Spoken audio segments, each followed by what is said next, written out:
क्यों छोड़ूं मैं अपना घर? इस घर में मेरा राज है। पति का क्या है, हर औरत को अपना पिंजरा ही प्यारा लगता है। टैक्सी रश्मि दीदी के ठीक बंगले के सामने जाकर रुकी। गार्डन की हरियाली को देखती हुई मैं बरामदे तक पहुंच गई थी। 2 मिनट हुए होंगे दरवाजे पर खड़े खड़े, तभी किसी के आने की आहट सुनाई दी। रश्मि दी का नौकर था। मेरा नाम पता पूछने के बाद उसने दरवाज़ा बंद किया, फिर नम्रतापूर्वक बोला, आइए। मैं बाईं तरफ की सीढ़ियाँ चढ़ती हुई ऊपरी मंजिल तक पहुंच गई। वहीं पर एक और दरवाज़ा था। एक नौकरानी डस्टिंग कर रही थी। नमस्कार करती हुई वो थोड़ा पीछे हटी तो घर की पुरानी नौकरानी उधर से गुजर रही थी। बिना कुछ कहे हुए उसने अपने दांत निकाले, फिर मेरे पैर छूकर धीरे से बोली, मैडम अपने बेडरूम में हैं। मैं उनके एयर कंडीशन्ड बेडरूम की तरफ बढ़ गई। मध्यम प्रकाश में मैंने देखा रश्मि दी अपने बिस्तर पर लेटी हुई थीं। उन्होंने गुलाबी सूती साड़ी और बिना बाहों का सफ़ेद ब्लाउज पहन रखा था। सिर और चेहरे का अधिकतर भाग सफ़ेद पट्टियों से ढका हुआ था। पट्टियों के बीच बीच से उनके खिचड़ी बाल झांक रहे थे। उनकी बगल में पड़ी सेटी पर बैठकर मैंने धीरे से पूछा, कैसी हैं दीदी? मेरे आने का पता तो उन्हें था ही। धीरे से मेरा हाथ अपने हाथ में लेती हुई बोली, अब तो ठीक हूँ। आपने मुझे पहले क्यों नहीं बताया? सोचा तुम बेकार में परेशान होगी। वैसे यहाँ आकर तुम कर भी क्या लेती? कुछ मदद तो हो ही जाती। मेरी मदद भगवान के सिवाय कोई नहीं कर सकता। कहते कहते उनका गला भरभरा गया। ये सब हुआ कैसे दी? कोई 4 दिन पहले एक शादी में शामिल होने के लिए मैं मीरा रोड गई थी। वैसे मैं शादियों में जाना पसंद नहीं करती, लेकिन उन लोगों ने काफ़ी मिन्नत की कि बेटी की शादी है, 5 मिनट के लिए ही आशीर्वाद देने के लिए आ जाइए। तो मैं चली गई। अनिंदो जी रहते हैं तो वो ही जाते हैं ऐसे समारोहों में, मगर वो यहाँ नहीं थे तो मुझे ही जाना पड़ा, फॉर्मेलिटी जो निभानी थी।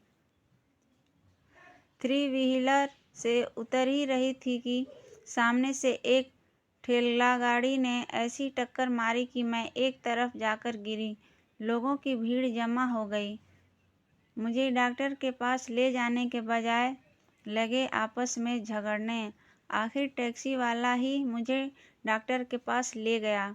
किस डॉक्टर के पास गई, किसके पास जाती? यहाँ है कोई ऐसा डॉक्टर जो तुरंत घायल की मरम्मत पट्टी करे? एक सुधा ही है, मेरी स्कूल फ्रेंड। हालांकि उसका घर भी काफ़ी दूर ही था। वहाँ पहुंचकर पता चला घर पर नहीं थी। जैसे तैसे उसके घरवालों ने फ़ोन करके उसे बुलाया, फिर भी आधा पौन घंटा तो लग ही गया। तब तक मैंने कितना कष्ट भुगता मैं ही जानती हूँ। घर में भी यही निकम्मा सोहन था जिसने तुम्हारे लिए दरवाज़ा खोला होगा। Stupid man. और वो फिर इंग्लिश में बड़बड़ाने लगी। एकदम बेवकूफ़ है। कोई काम ढंग से तो कर ही नहीं सकता, तो क्यों रख लिया आपने? मैंने नहीं रखा, अनिंदो जी के दफ्तर का है। उन दिनों घर में न नौकर था न नौकरानी। इसी से ये बोले कि सोहन तुम घर पर रहकर मेम साहब का ध्यान रखना। मैं इसे कब से कह रही हूँ, साहब ईटानगर गए हैं, उन्हें फ़ोन मिलाकर इतला कर दो कि मेम साहब का एक्सीडेंट हो गया है। तो बेवकूफ़ कहने लगा, मुझे क्या मालूम साहब कहाँ ठहरे हैं। मोबाइल पर कॉल कर देता, वहाँ नेटवर्क नहीं मिलता, न मेल तो कर ही सकता था कम से कम। MSc PhD किया है, लेकिन एक लाइन टाइप नहीं कर सकता। फ़ोन पर बात करना नहीं आता। पता नहीं सिफारिश करके कैसे भर्ती हो जाते हैं ये लोग। फिर न दफ्तर के रहते हैं न घर के। लेकिन अपूर्व तो जीजा जी ही करते होंगे ना। अरे भाई, काम की व्यस्तता के चलते इस तरफ ध्यान ही नहीं जा पाता होगा अनिंदो जी का। तो फिर जीजा जी को खबर किसने की? मैंने की। और किसने? इतनी खराब हालत में किसी तरह आंखों से पट्टियाँ खिसका कर चश्मा लगाकर मैंने अपने भाई का नंबर डायल किया और उसे कहा कि पर्सनली अनिंदो के पास जाकर मेरे एक्सीडेंट की सूचना दे आए। तो जानती हो उसने क्या किया? अनिंदो जी को एक्सीडेंट की खबर पहुंचाकर बोला, दीदी की हालत गंभीर नहीं है, आप आराम से अपना काम निपटा कर ही जाइएगा।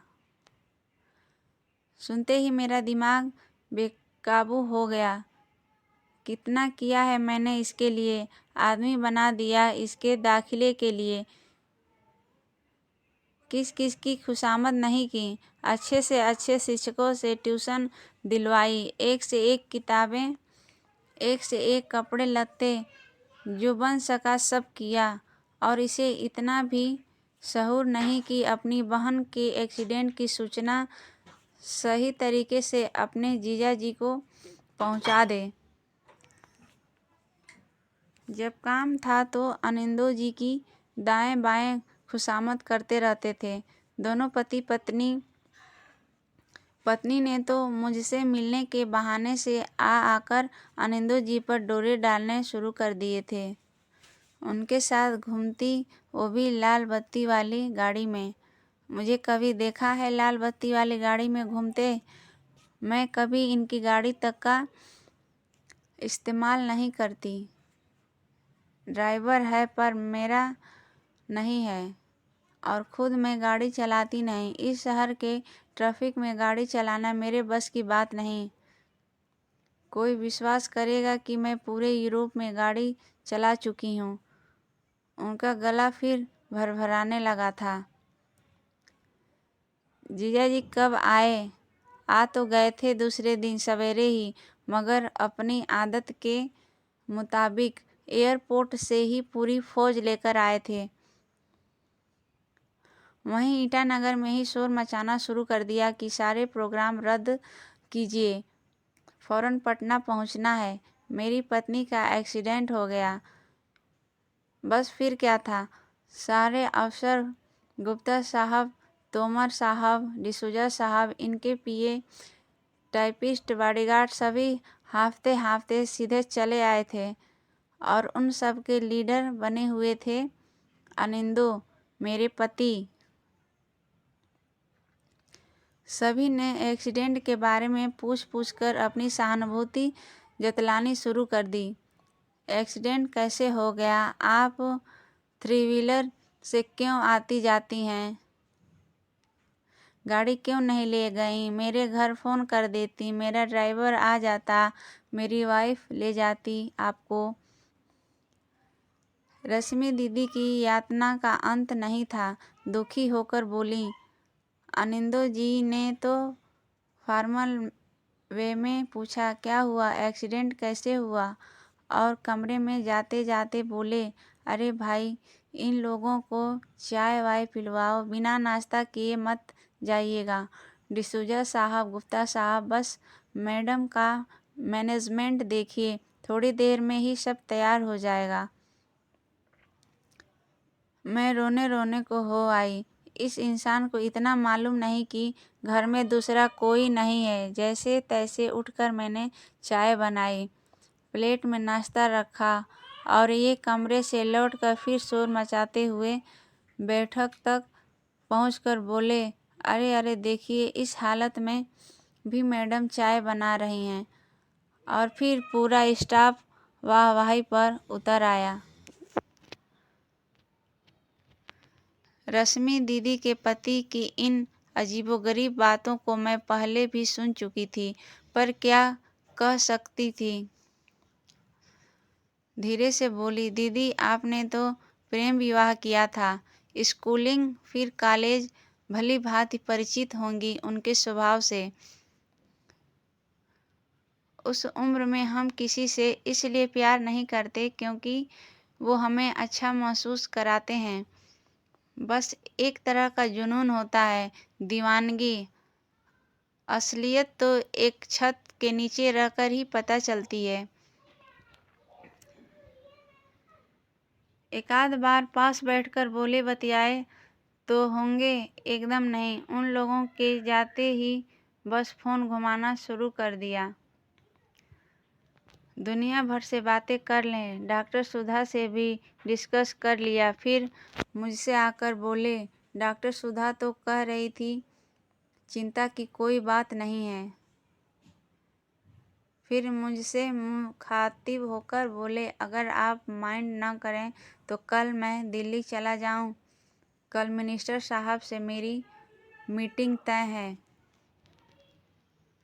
मैं क्या कहती, इनके रहने से जो आवाजाही रहेगी घर में, कम से कम उससे तो आराम ही रहेगा। बोली, जरूर जाओ। बस फिर से फ़ोन घुमाना शुरू कर दिए। शेखर साहब, तोमर साहब, मैडम से इजाज़त मिल गई। डॉक्टर ने भी बोला है चिंता की कोई बात नहीं है। हेलो हेलो डिसूजा साहब। शिकायत अभी भी ख़त्म कहाँ हुई थी। वहाँ दिल्ली में मंत्री जी से दोपहर में मुलाकात हुई होगी। रात में फिर मंत्री जी का भी फ़ोन आ गया। हाँ, कैसी हैं मैडम आप? दर्द कैसा है? पट्टियाँ कब खुलेंगी? लीजिए, गुप्ता जी से बात कीजिए। फिर शेखरन, फिर डिसूजा, फिर बेचारा दरबान सिंह भी क्यों छूटता।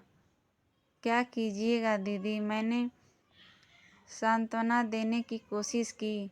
एक साफ सुथरी व्यक्तिगत जिंदगी जैसी चीज़ उनके पास पहले भी नहीं थी। उम्र के साथ साथ जो थोड़ी बहुत अटैचमेंट होगी भी, वो भी ख़त्म होती चली जा रही है। वो कुछ कहती इतने में नौकरानी ने धीरे से दरवाज़ा खोला। उसे देखते ही दीदी फिर भड़की।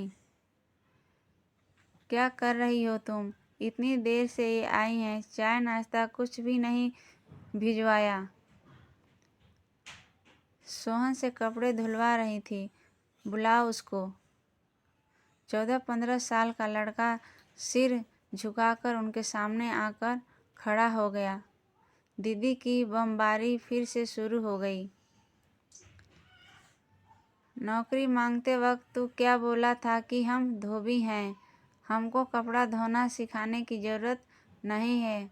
और अब रोज़ तुमको राधा कपड़े धोना सिखा रही है। वॉशिंग मशीन तक बिगाड़ कर रख दी है तुमने।